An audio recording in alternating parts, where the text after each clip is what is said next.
An unexpected delay in a hate crime trial that has drawn national attention. In California today, a judge gave the defense team for Brandon McInerney more time to prepare for his trial, which was to begin tomorrow. It was postponed until July. We first reported on this story 2 years ago. The defendant was just 14 when he allegedly shot a gay classmate at point-blank range in front of his teacher in a room full of students. He's being tried as an adult. The teen who was killed had been bullied nonstop. Here's Randy Kay with tonight's Crime and Punishment Report.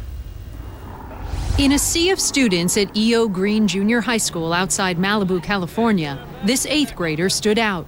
A boy who came to school dressed like a girl.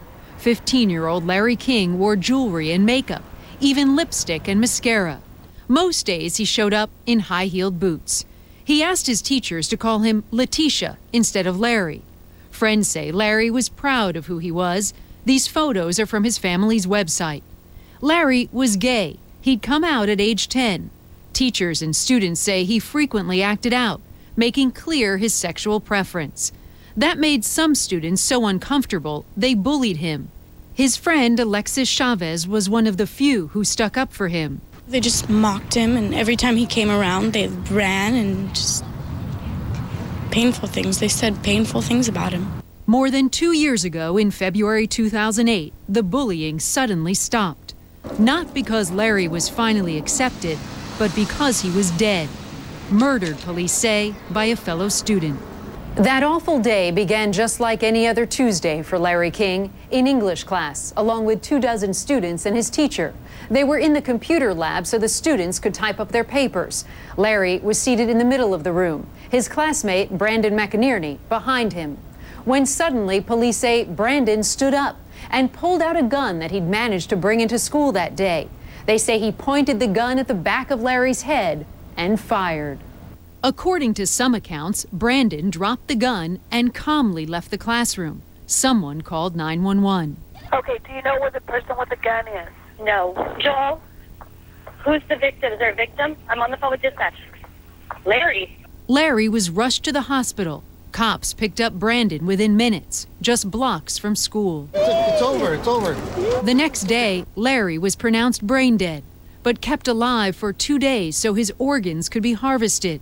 Brandon, who turned 14 just weeks before the shooting, is being tried as an adult, charged with first-degree murder and a hate crime, and stands to get more than 50 years in prison. But he says he's not guilty. Brandon's lawyer won't tell us what their defense might be, but in court, police testified that Brandon may have been bullied too, by Larry, in fact. Larry had reportedly told people the two were dating but had broken up. And just a couple of days before the shooting, classmates say Larry had asked Brandon to be his Valentine. And Brandon's friends joked the two would make gay babies together. On Larry's final day, he left his makeup and high heels at home and went to school wearing his uniform, just like everyone else. It's unclear why, but if he had decided to try and blend in, he never had a chance. Randy Kay, CNN, New York.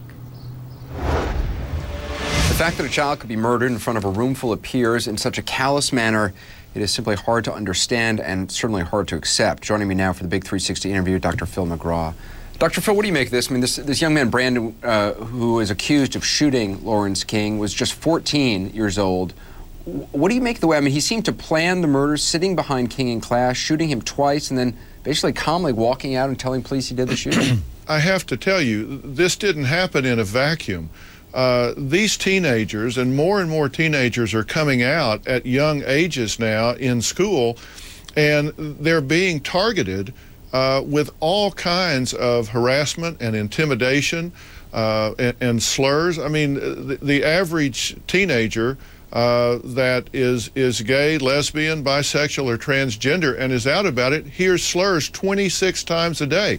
So that tells you that there is a mindset out there that can ramp up and lead to this kind of thing. This wasn't just some random thing. I think this young man was targeted for that very specific reason. It's also the one slur, using the F word against a student who identifies as gay or lesbian. It's still kind of accepted in a lot of areas, in a lot of schools, whereas if someone used a racial slur against a student, they might be disciplined immediately, but if it's a slur against a gay, lesbian, or transgendered student, it's kind of accepted. Well, it is accepted. Look, I don't want to throw a bunch of stats out here, but I do want people to understand the gravity of what we're talking about here. 86% of these teens say they are harassed on a daily basis verbally. Half of them, 44%, say they're physically harassed during the day. And here's an interesting statistic. Over 80% of them say there's not one adult in the school situation that they consider to be supportive or helpful in any way. So what we've got, Anderson, is we have these kids out there that are terribly alone. They've got a 2 to 3 times the rate of suicide attempts because they feel so isolated, they feel so alone, and for some reason we're not stepping up and saying, look, this is not okay. You've got to stop doing this, and educating people and creating some sensitivity so these kids aren't continually targeted like this.